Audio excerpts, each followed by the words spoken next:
Hidden melodies. Taran Voss stared at the empty sheet music before him, the silence of his studio as oppressive as the mountain fog that shrouded his isolated home. Once acclaimed as a musical prodigy, the 34-year-old composer hadn't written a note worth keeping in over 2 years. The grand piano that dominated the glass-walled studio sat untouched, a monument to his fading creativity. He pushed away from the desk and moved to the floor-to-ceiling windows. 6 months ago, he'd purchased this remote mountain estate, fleeing the pressures of New York and the whispers that followed his very public creative collapse. The sprawling property with its overgrown gardens had seemed the perfect retreat for recapturing his inspiration. Instead, the isolation had only deepened his artistic paralysis. Rain began to fall, gentle at first, then building to a steady rhythm against the glass. Taran closed his eyes, trying to hear music in the pattern but finding only noise. The headaches were starting again, pressure building behind his temples. He reached for his medication, swallowing 2 pills dry. Mrs. Hanson, his housekeeper, had left dinner in the kitchen hours ago. She came 3 times a week, maintaining the interior of the house with quiet efficiency, but the grounds had fallen into neglect. Taran had finally hired a groundskeeper last week through his management company, though he'd specified the work should be done when he was least likely to be disturbed. His creative process, what little remained of it, required absolute solitude. As darkness fell, Taran found himself wandering the empty halls of the house, insomnia his constant companion. The storm had passed, leaving behind the earthy scent of rain-soaked soil that permeated even through closed windows. His footsteps echoed against hardwood floors as he descended the main staircase. In the kitchen, he poured himself a glass of whiskey, not bothering with the dinner Mrs. Hanson had prepared. Alcohol had become both sedative and stimulant. Though it provided neither sleep nor inspiration anymore, he was about to return upstairs when he heard it.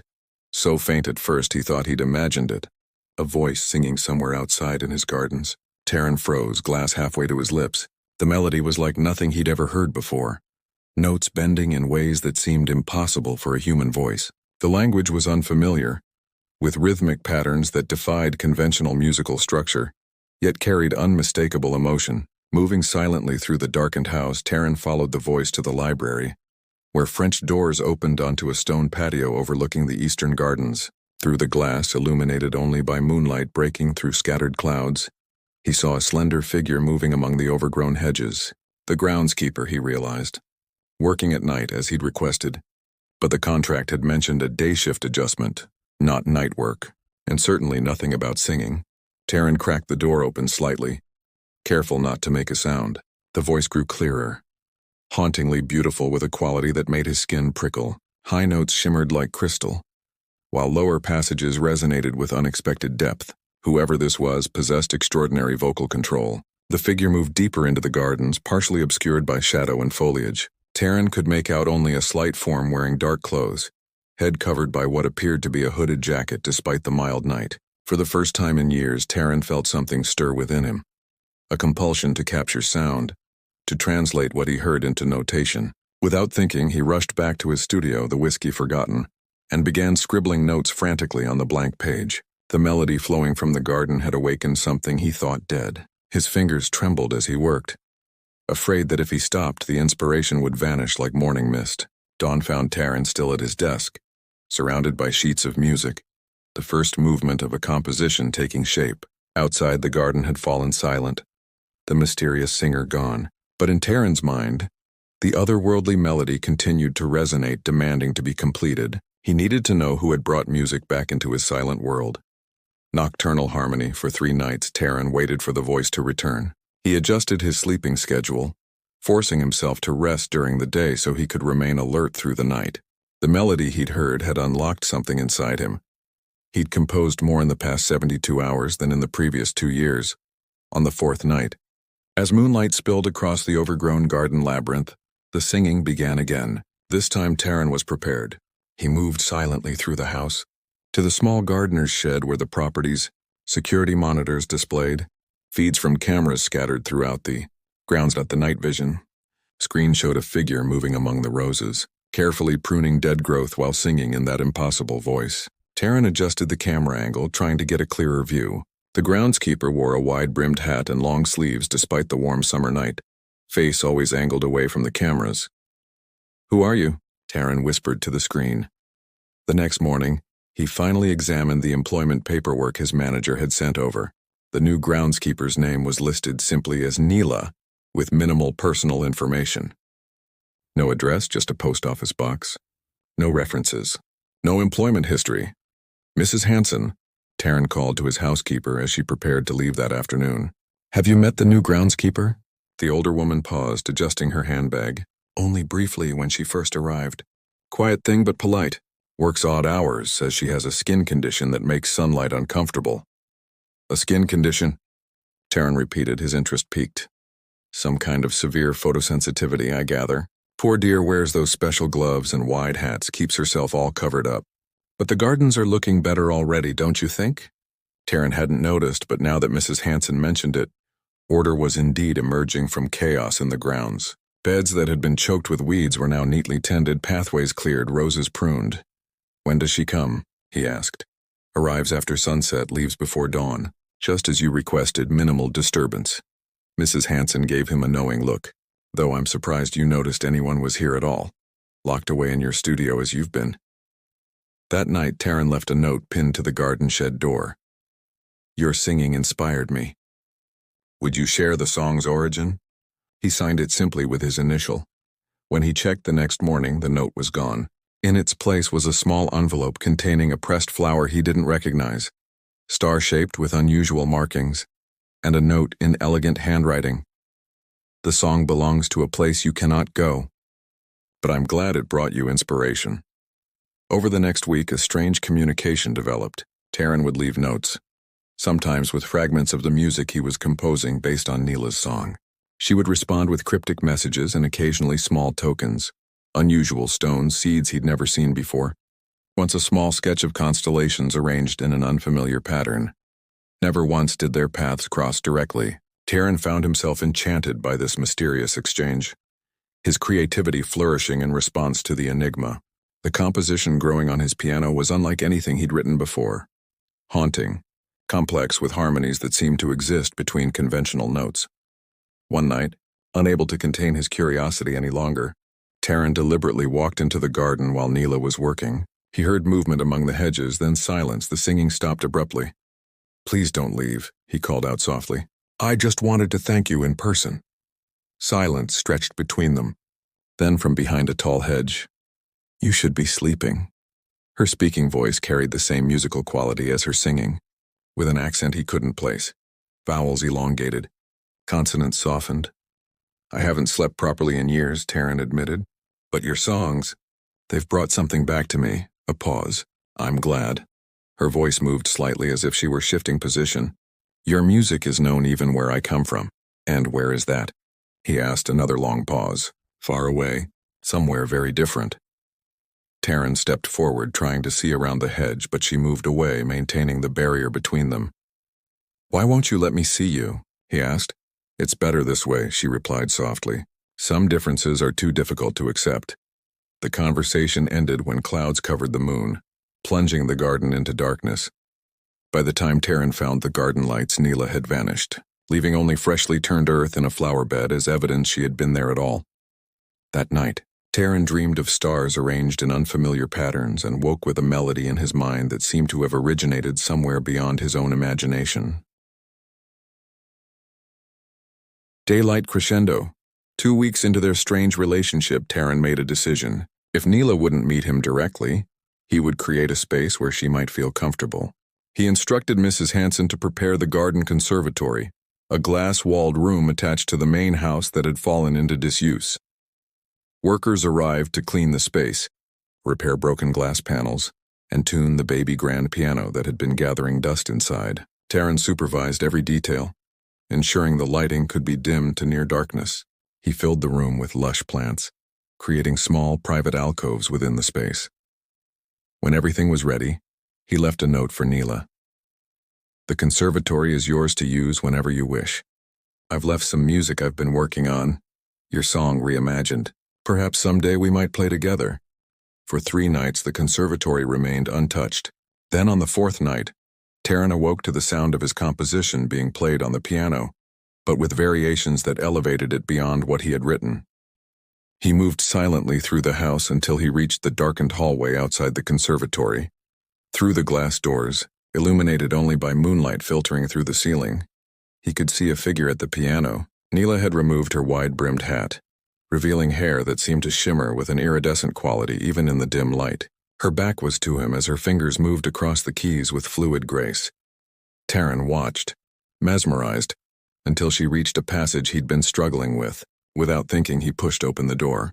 "That transition needs something different," he said softly.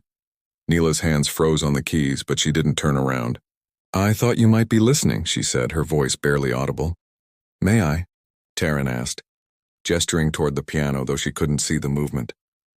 After a moment of hesitation, Neela shifted to the edge of the bench, still keeping her face averted. Taryn sat beside her, careful to maintain distance, and placed his hands on the keys. "The melody wants to move here," he demonstrated, playing a sequence of notes. "But I can't find the right harmony." Neela's hand lifted, hovering near the keys without touching them. "In my tradition, we would follow it like this," she said, then played a progression that sent chills down Taryn's spine. Notes that seemed to exist between the standard Western scale, creating harmonies he'd never imagined possible. "How are you doing that?" he asked, watching her fingers move. It was then he noticed her hands in the moonlight, slender fingers with an unusual texture to the skin, which seemed to have a subtle purple undertone.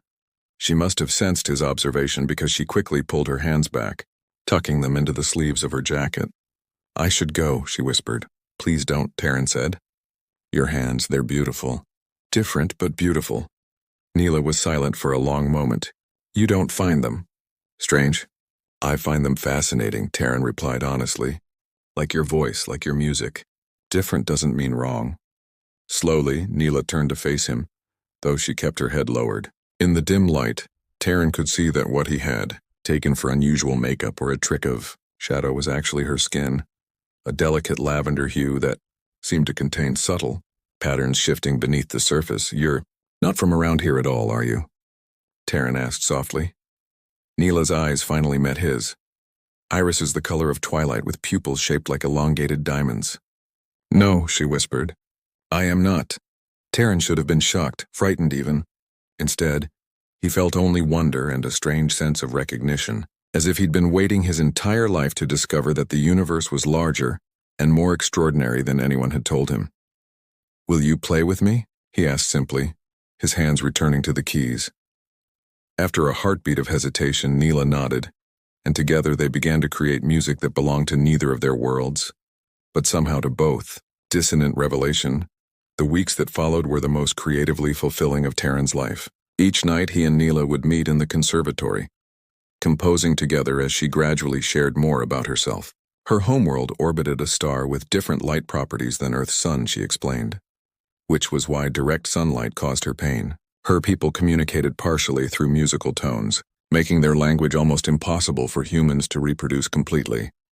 She had come to Earth as part of a small research group studying human culture, but when political turmoil erupted on her world, communication was severed. Stranded and alone, she had been surviving by finding isolated jobs where her differences could be concealed.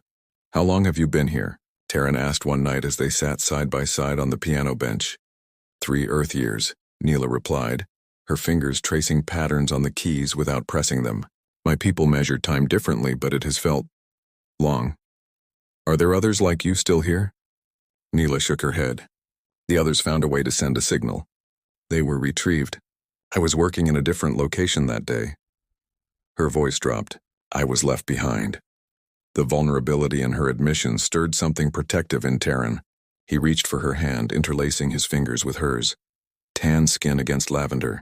The contact sent a pleasant warmth up his arm, a subtle vibration unlike anything he'd experienced with human touch. "I'm glad you found your way here," he said softly. Neela's eyes, those extraordinary twilight eyes, met his. "As am I." What began as artistic collaboration evolved into something deeper. Neela began spending less time in the gardens and more in Taryn's company. He adjusted his schedule to be awake during her hours, sleeping during the day. They explored the property together under moonlight, Neela showing him plants she'd introduced from seeds she'd carried from her world, otherworldly blooms that opened only at night, emitting subtle luminescence and strange, sweet fragrances. When Taryn's management called about the composition he'd promised months ago, he sent them the piece he and Neela had created together. The response was immediate and enthusiastic. They called it revolutionary, unlike anything they'd ever heard. Taryn should have been thrilled. Instead, he felt uneasy. The music was personal, intimate, a communication between two beings from different worlds. Sharing it felt somehow like a betrayal of something sacred. These thoughts were still troubling him when disaster struck. A film producer, excited about potentially using Taryn's new composition for a project, arrived unannounced at the estate one evening, just as the sun was setting. Taryn was in the shower when he heard Mrs. Hanson greeting visitors. By the time he rushed downstairs, the producer and his assistant were already touring the main floor, headed directly toward the conservatory where Neela was playing. "Wait," Taryn called, but he was too late. He entered the conservatory to find the producer standing frozen in the doorway, staring at Neela, whose back was to them as she played. At the sound of their entrance, she turned, instinctively rising from the piano bench. The silence that followed was absolute. The producer's mouth opened and closed without sound. His assistant already had her phone out, camera pointed at Neela. "Don't," Taryn said sharply, stepping between Neela and the visitors. "Please leave now." "What is she?" the producer whispered, eyes wide with shock and fascination. "She's my guest," Taryn replied coldly. "And you're trespassing." When they finally left, after Taryn threatened legal action if any photos were shared, he returned to the conservatory to find it empty. Neela had vanished. He searched the grounds frantically, calling her name, but found only her wide-brimmed hat abandoned near the garden gate. The night stretched endlessly as Taryn waited for her return, guilt and fear gnawing at him. He should have been more careful. He should have protected her better. When dawn broke with no sign of Neela, Taryn was forced to accept a terrible truth. She had fled, believing her secret would now be exposed to the world, and blaming him for the betrayal. Perfect duet. 3 months passed with no word from Neela. Taryn's creativity, briefly rekindled by their collaboration, guttered like a candle in strong wind. He tried to work on their composition, but without her, the music felt hollow, incomplete. The media attention he'd feared never materialized. Either the producer hadn't believed what he'd seen, or Taryn's threats had been effective. Still, the damage was done. Neela was gone. Autumn painted the mountain in fiery colors as Taryn walked the gardens each night, hoping for a glimpse of purple skin or the sound of that otherworldly voice. The plants she had introduced were thriving, strange blossoms opening under the moonlight as if waiting for their caretaker's return. One evening, as the first frost threatened, Taryn noticed something unusual about the star-shaped flowers Neela had planted. They seemed to be orienting themselves not toward the setting sun, but toward a specific point in the eastern sky, barely visible in the twilight. On impulse, Taryn retrieved his telescope from the library and trained it on that section of sky. Nothing appeared unusual to his untrained eye, but the flower's behavior nagged at him. He began researching, calling astronomy contacts from his university days, asking questions about anomalous stellar activity in that region. A week later, he received a call from an old classmate now working at a radio astronomy facility. "That section of sky you asked about? We've been picking up some unusual signals from that direction. Mathematical patterns, repeating sequences, definitely artificial." Taryn's heart raced. When did they start? About 2 weeks ago, getting stronger every night. That evening, Taryn brought his piano outside, positioning it in the garden amid Neela's star-shaped flowers. As darkness fell, he began to play their composition, but with a difference. He incorporated the mathematical sequences his friend had described, translating them into musical patterns. For hours he played, fingers growing numb in the cold night air, breath-forming clouds around him. When exhaustion finally forced him to stop, he looked up at the stars with tears of frustration burning his eyes. "I'm sorry," he whispered to the empty garden. "I'm so sorry I failed to protect you." "You didn't fail," came a familiar voice from the shadows. "I failed to trust." Taryn whirled around to find Neela standing at the edge of the garden, her purple skin luminescent in the moonlight. She wore no disguise now, her true form fully visible, beautiful in its alienness. "Neela," he breathed, afraid to move lest she disappear again. "I heard you playing," she said, moving closer. "Not just tonight. Every night since I left. Somehow, across the distance, your music reached me. Where have you been? Hiding, learning, deciding?" She gestured toward the eastern sky. My people found me. They've been signaling for weeks, preparing for retrieval. Taryn felt his heart sink. You're leaving? They're sending a ship, Neela confirmed. After all this time, I can go home. She paused, looking at him with those extraordinary eyes. But home has become a complicated concept. What do you mean? Neela reached for his hand, that now familiar warmth spreading through his skin at her touch. On my world, we believe that souls create resonance patterns, unique vibrations that either harmonize or clash when brought together. Her free hand rose to touch his face gently. Your soul's resonance pattern matches mine in ways I've never experienced, even among my own kind. What are you saying? Taryn asked, hardly daring to hope. I'm saying that I have a choice to make. Return to a world where I belong physically, but where part of me would always be missing, or stay in a world where I must hide my true nature, but where I've found my perfect harmonic match. Taryn covered her hand with his own. Or there's a third option. Neela tilted her head questioningly. We create our own world, he said. This property is isolated, private. We can make it a sanctuary, and perhaps someday, when both our worlds are ready, we can be bridges between them. You would live in seclusion, away from your own kind for me? Neela asked. Taryn smiled. I was already living in seclusion when you found me. The difference is, I was alone then. With you, I'd be home. As if in response to his words, the star-shaped flowers around them suddenly emitted a soft glow, illuminating the garden in gentle blue light. Above, a shooting star traced a path across the sky, except it moved too slowly, too deliberately to be a natural phenomenon. They're here, Neela whispered, looking up. Taryn followed her gaze, watching the light hover, then begin a controlled descent toward the mountain. What will you tell them? He asked, his hand tightening around hers. Neela turned to him, her face serene in the otherworldly light. That I have found something humans and my people have sought across galaxies. Proof that love transcends biological differences, that souls can recognize each other across the vastness of space. She leaned forward, touching her forehead to his in a gesture of her people, and that sometimes the most beautiful music comes from instruments that were never designed to play together. As the light from above grew stronger, Taryn and Neela stood hand in hand in the garden where they had first connected through music. Whatever challenges lay ahead, biological differences, cultural misunderstandings, the complexity of existing between worlds, they would face them together, creating harmony from differences that once seemed insurmountable. And in the years that followed, as their music spread across Earth and eventually to stars beyond, humans and aliens alike would marvel at compositions that somehow managed to speak to both species' souls, never knowing they were simply listening to the translated language of two hearts that had found each other across the cosmos.